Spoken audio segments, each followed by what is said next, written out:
Bag, I want the bag. Work my way from a garden to a track. Flip it from a track to a plot full of acres. Do it for the farmers and the producers and the makers. What we even here for? Occasionally I ask it. I know it's more than struggling, anticipating the casket. Reap what we sow, trying to fill up my basket. Life's a plantation, I self-law and master. Over the plot I've been granted on this planet. Now it's slanted, cause the chosen been supplanted. But if you overstand it, it was spoken. Fractured, but we ain't broken. Even though some would rather play the role of token, we growing. Black through the essence of a presence. We carry the blood of gods, we carry the mind of peasants.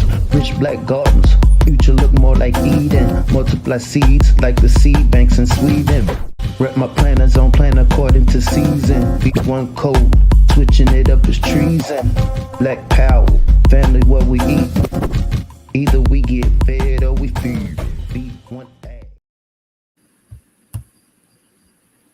Copyright disclaimer under Section 107 of the Copyright Act of 1976. Allowances made for fair use for purposes such as criticism, comment, news reporting, teaching, scholarship, and research.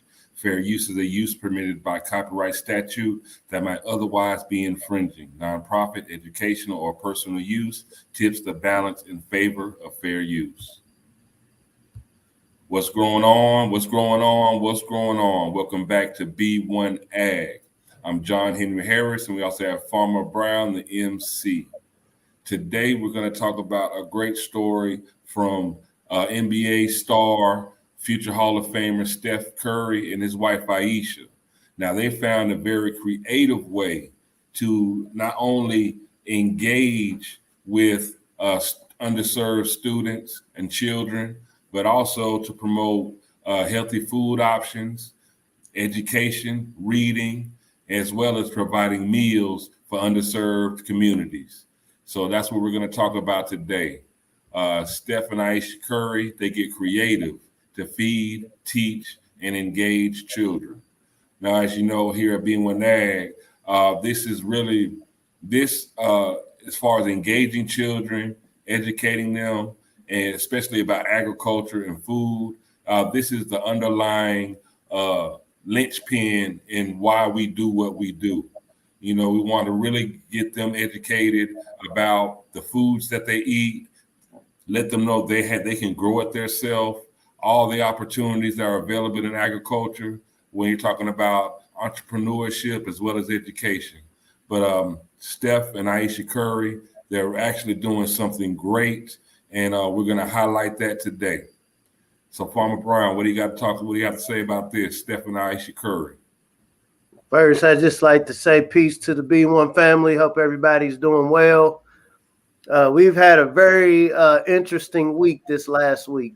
We know that the person occupying the White House said at least 80 to 100 million people in North America need to go set up an appointment with Dr. Jabinsky.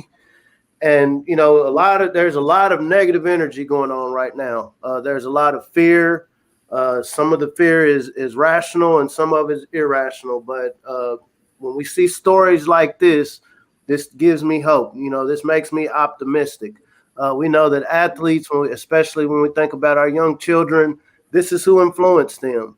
When we think about parents, a lot of people within our age group, a lot of times we look at athletes and entertainers, unfortunately, as icons, as people that, you know, set the tone, set the trends of, you know, the type of activities we get involved in. And so to see this brother and his sister get involved in creating a food truck that, you know, delivers books, teaching kids, engaging the community, I think this is a beautiful story.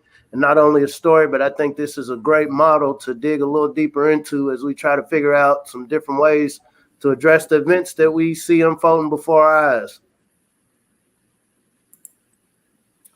Now, one of the most impacted segments of our society that has, you know, since the pandemic has been our children.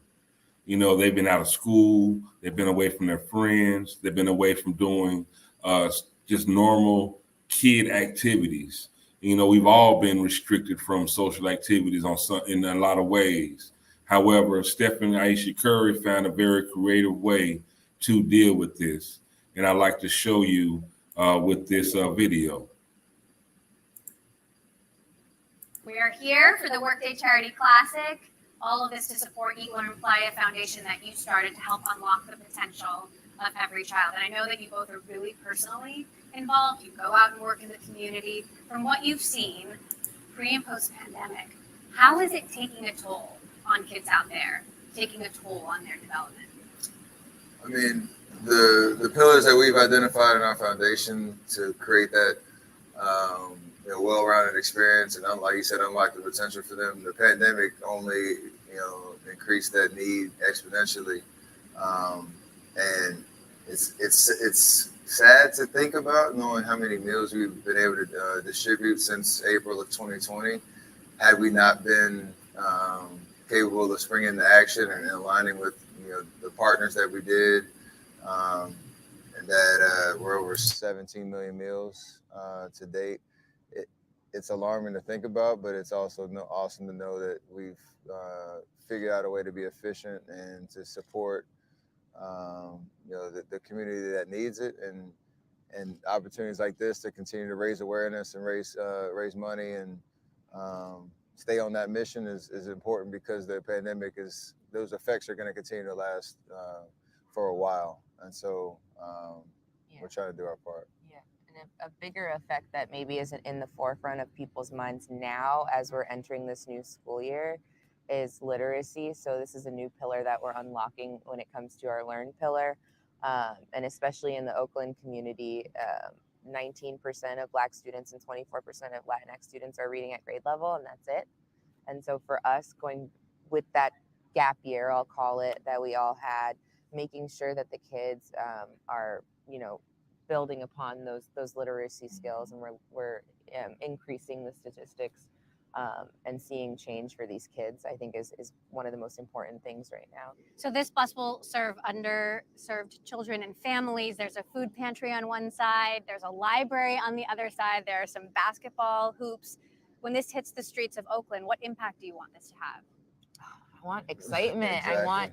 I want to bring about excitement in the kids when it comes to reading. And when we launched a few days ago, I think we saw firsthand how this model can work, because they ran up to the bus, and I have little ones. So as a mom, I was like, oh, they're going to go straight for the basketball hoop, which is fine. But they went straight for the books, and they were so excited to receive these tangible items. And sometimes it's really just about getting the resources in the hands of the kids. And so for me, I'm really excited about that. And then this bus is going to give us the opportunity to provide over 500,000 pounds of produce a year into the community. So I'm very excited.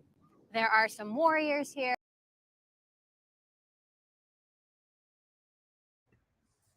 Blueprint.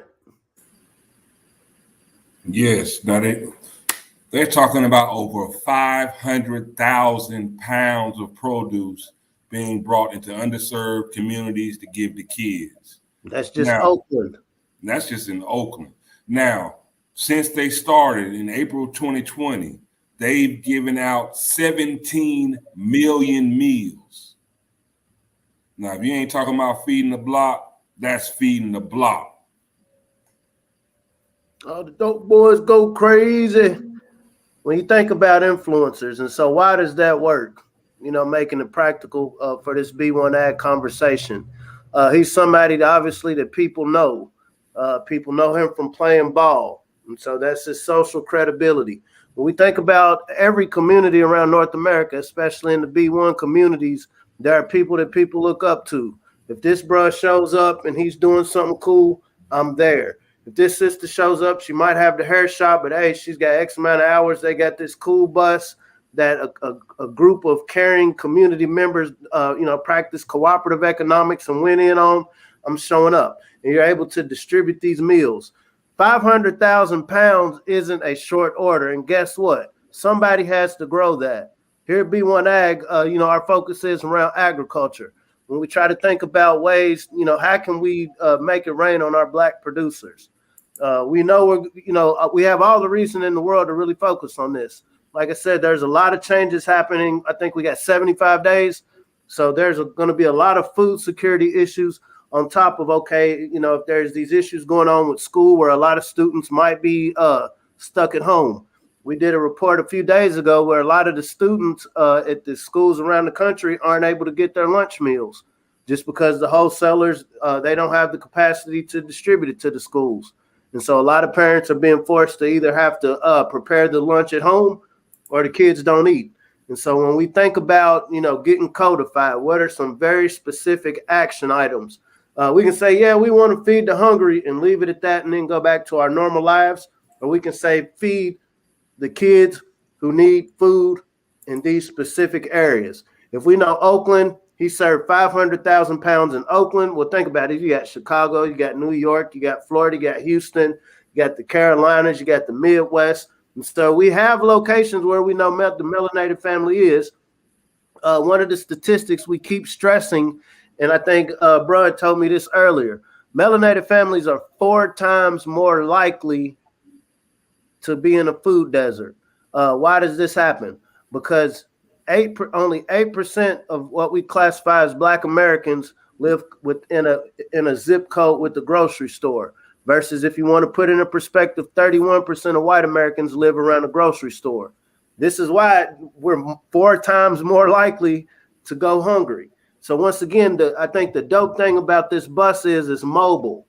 I mean, how many of us ride past, wherever we're at in North America, we ride past somewhere where there's these broken down vehicles. There's these broken down buses. Many of, I know a couple brothers myself that got CDLs. And so they're qualified to drive these buses.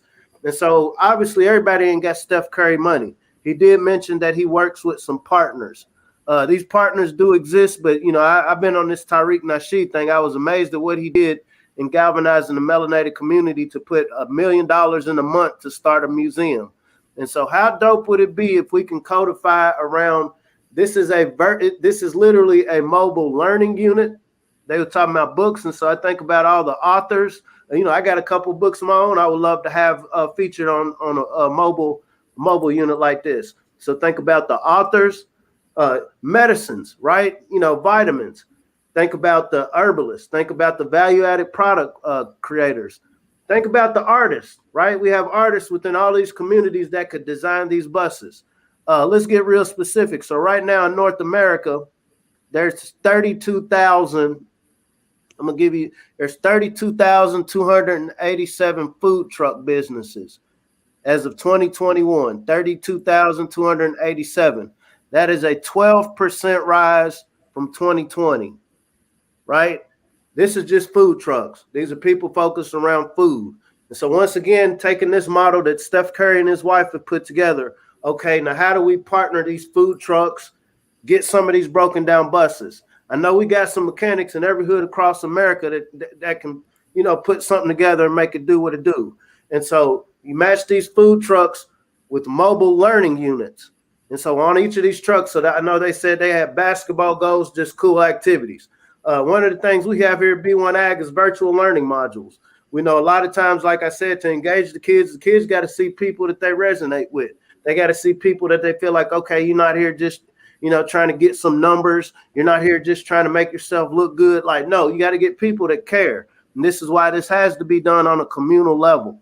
And I just think it's so dope, this model that and I ain't even big on the Warriors, I'll be honest. But this, my respect level for this man went up like 100 notches because this is dope. And I mean, it came at the perfect time. And I hope the melanated family can pick up the code of how important this is and how feasible it is for where we're at. There's an old saying, about, trying to get Muhammad to the mountain. But in this case, they're bringing the mountain to Muhammad. They're mobilized. They're bringing the help that is needed to the people. And that's what's going to have to happen.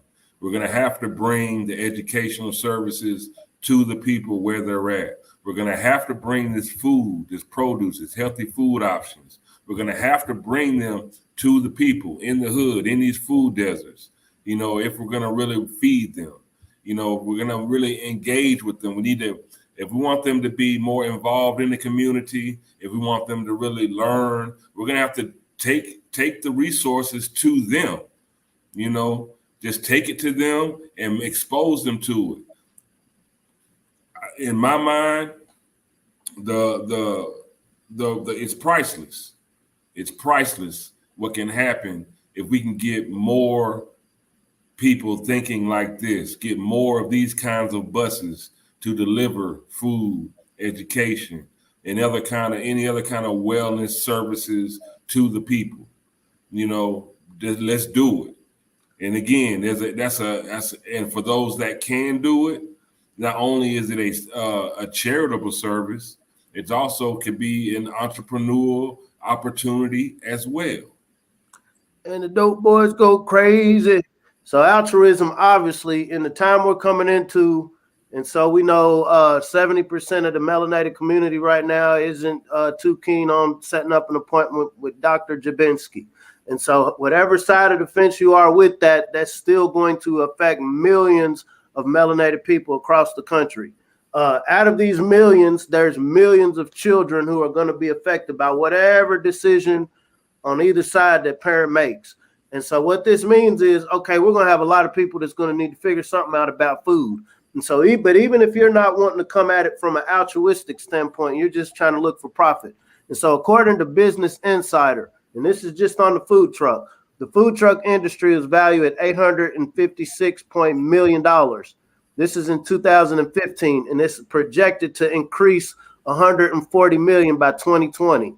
2020, this is when the world changed. And so you can imagine how that's exponentially gone up the value in a food truck. And it's saying a food truck catering industry can be profitable. What their model represents is not only do we have a food truck, and here at B1AG, we're shamelessly plugging, make sure these food trucks are selling produce, meats grown by melanated farmers, right? Since we know they're not able to get in Kroger, Publix, Sunflower, Trader Joe's, all of these mainstream grocery stores, how can we create the point of sale opportunities for these producers? 500,000 pounds in one city of Oakland. Think about the millions. Think about the millions of pounds that could be produced. And it's not like, you're reaching out to farmers, hey, just grow something and we can sell it where we sell it. No, you can codify around your city, because for them to come up with that 500,000 number, I doubt Steph Curry has just gone and done a lot of research on how much produce. He works with partners. And so this is why at B1AG, we talk about working in cooperatives. And so wherever you're at in this diaspora on Turtle Island, there's a melanated farmer within 50 to 100 miles of you. So they can help you with these logistics, right? And so there's a mathematician somewhere that understands, okay, how many students do we have in our districts that are underserved, right? It's not about helping everybody. You want to get it, what does Nellie Fuller say? You want to help the people that need the most help with the most constructive help. And so we're targeting these areas where we know only 8% of them have access to a grocery store. And so from there, you can get a very concise number of how much produce do we need. 500,000, okay, farmer A, melanated farmer A, how many of these 500,000 pounds that we need, how many pounds of green can you give? 50,000, okay, cool. Marking for that. This communal economics, the same way Tariq Nasheed did it with the museum, we do this for making sure we're able to pay this farmer up front. Because with Black farmers, a lot of times, they're taking a lot of the risk without any promise of a reward. And that's no way to do business. That's not a sustainable way to do business.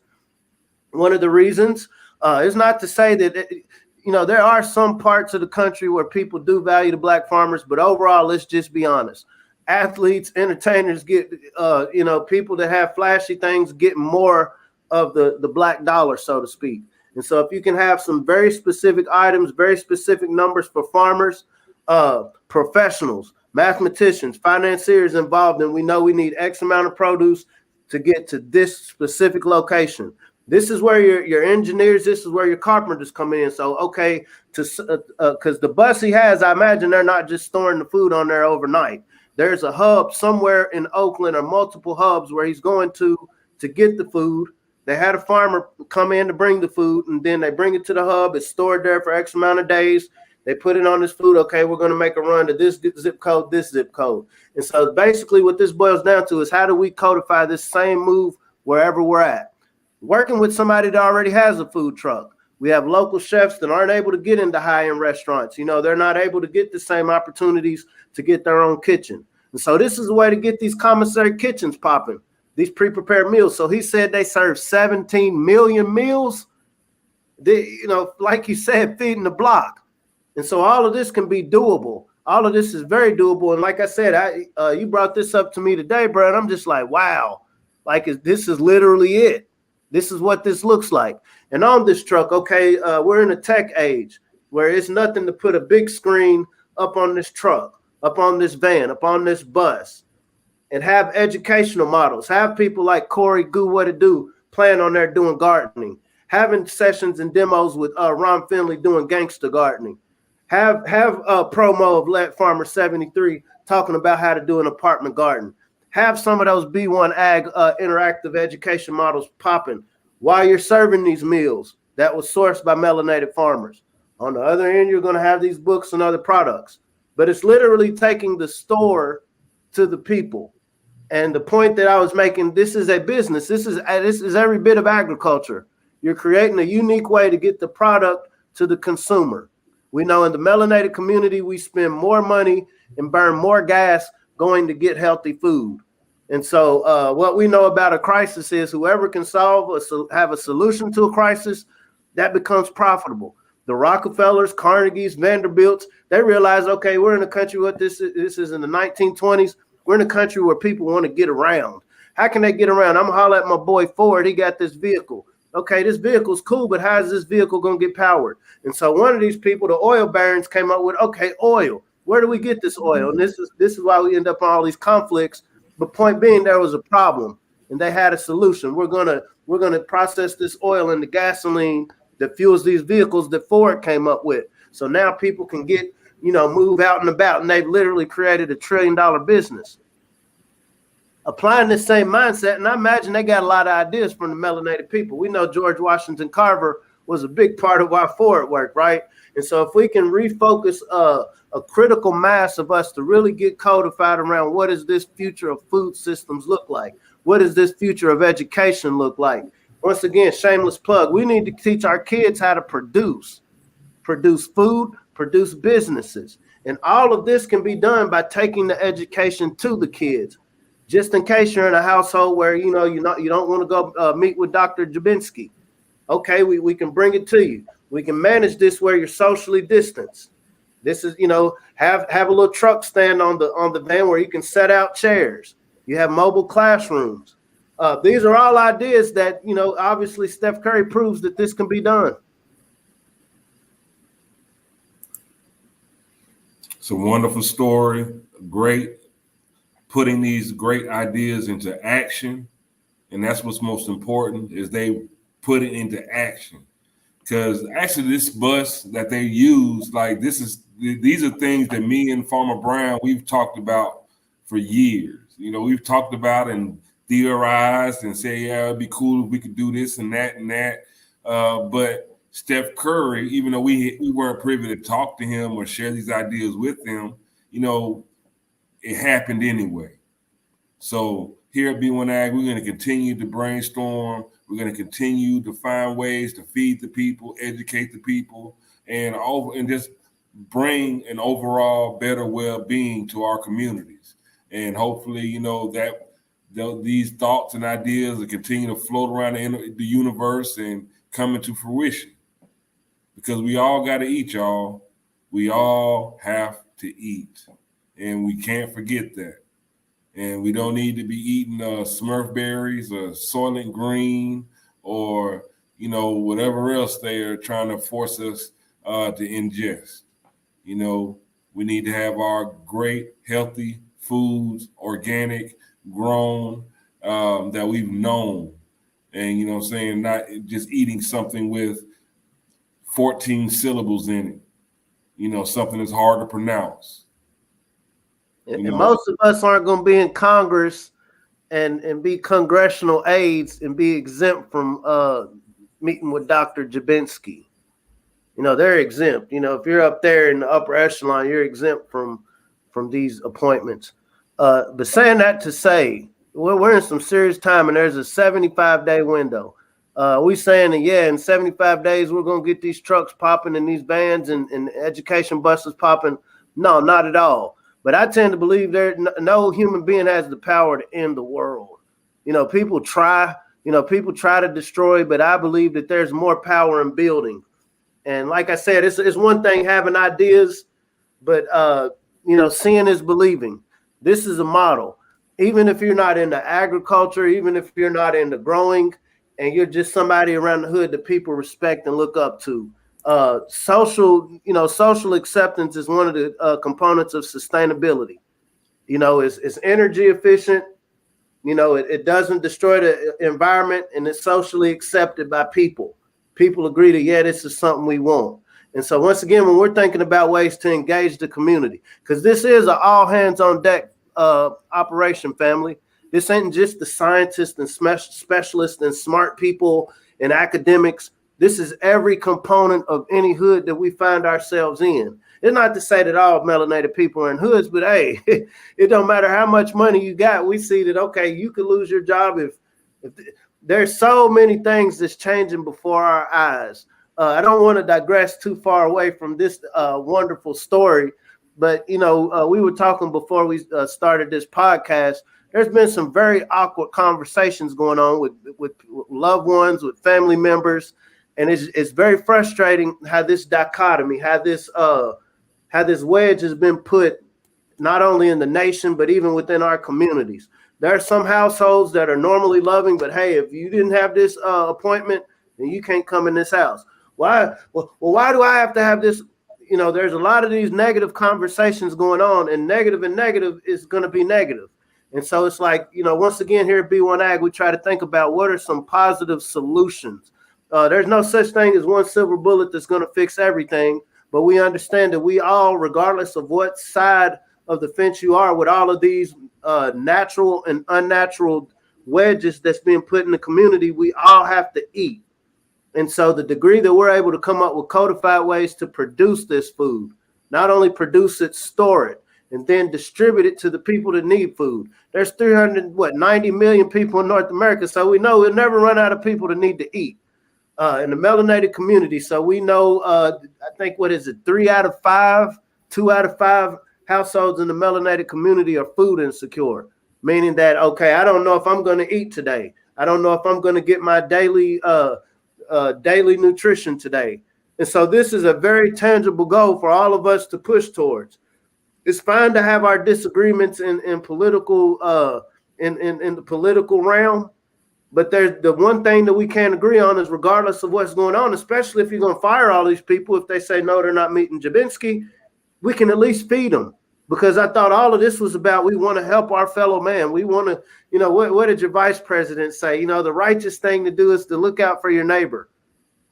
I don't have a doctorate degree. I'm pretty sure most of us don't, but we can feed one another. And there's multiple components. There's multiple niches within this process of getting food from the producer to the people that consume it. Believe it or not, family, so we done talked about Waka Flocka. He's actually gone into, okay, I want to learn how to farm. We think about brothers like Kwame Brown.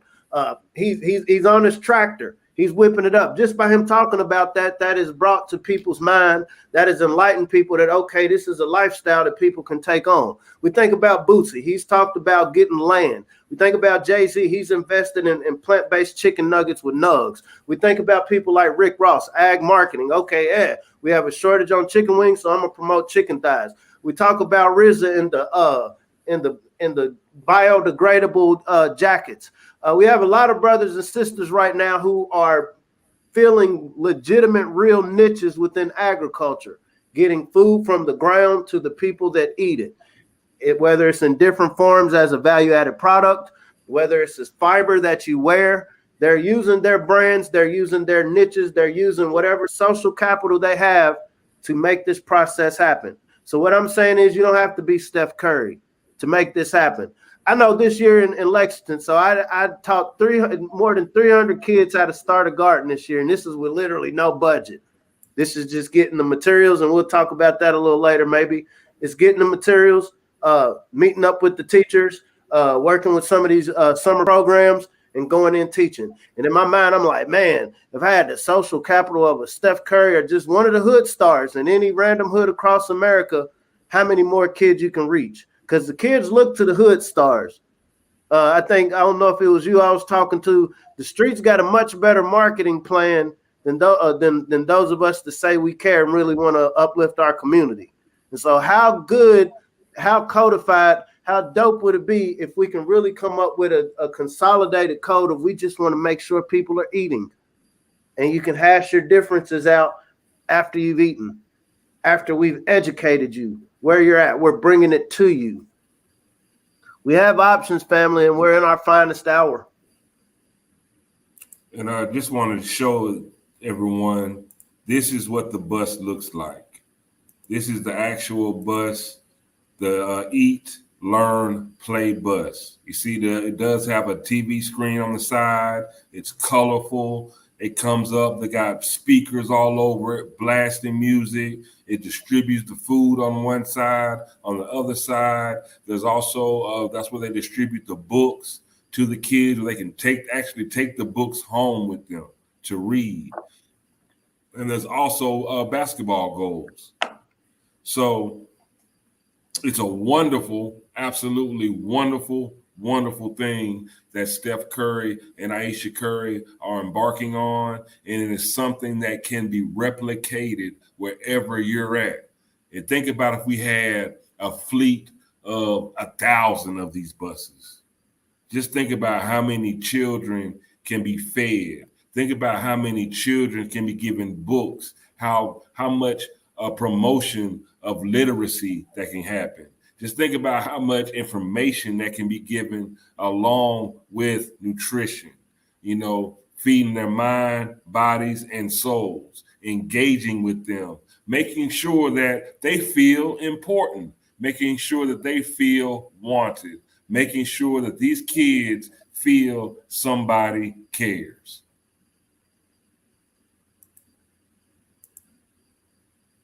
It's a wonderful thing. The entrepreneur in me, the rapper in me says, man, if something like this existed, back in the 90s, early 2000s, we was really in it like that. Okay, every hood got local rappers that will spend hundreds, thousands of dollars, trying to get something on the radio. Mobile cartoons, Freudian slip, mobile concerts. For X amount of dollars, I'm going to give you $500 so I can promote my new album, right? One of the rules is you can't cuss because we're going to have kids here. But with your contribution, you can get your label logo, on the bus, or, have a slot for people's promo. Maybe there's companies that just want to promote their company. And so you pay for these slots. What do you do with this money you paid? This is how you pay these farmers up front and not have them winging it, right? So once again, it's practicing communal economics. We got to be innovative. We got to be creative. We're in our finest hour. Well, everybody, here at B1AG, again, we're about agriculture and promoting healthy food. Don't forget to go check us out at healthyblackfood.com. We're a part of the Black Business School, and we will teach you how to grow your own food. This is a family activity. This is something great for kids. This is great for the elderly. We can bridge generational gaps, bring families together around the central theme of feeding each other and making sure that we all eat. This the ability to just go get food is being threatened. Now, that's why I love the bus that Steph and Ayesha Curry has, because if they say you can't go to the store, that's cool. We'll just bring the food to you. So we're coming up with ag solutions in real time. I hope our viewers can really see some of these. Maybe it sparks an idea or, whatever. I hope it just sparks an idea, a train of thought around we all got to eat and finding better ways to do that, not only for ourselves, for our community. Farmer Brown. This was a great story, bro. But, if the people really want to know something, bro, what do they need to do? If you really want to know something, let's plan, plot, and strategize and make the mobile food truck challenge a thing. If you really want to know something, let's learn how to grow something. That's what it is. And not only grow it, find a way to get it to the people. Until we meet again, John Henry Harris. We have Farmer Brown, the MC. Let's get to growing. Y'all be blessed. It's the beginning of the work week. Let's make sure that we're good and fed to get through this week. Peace out.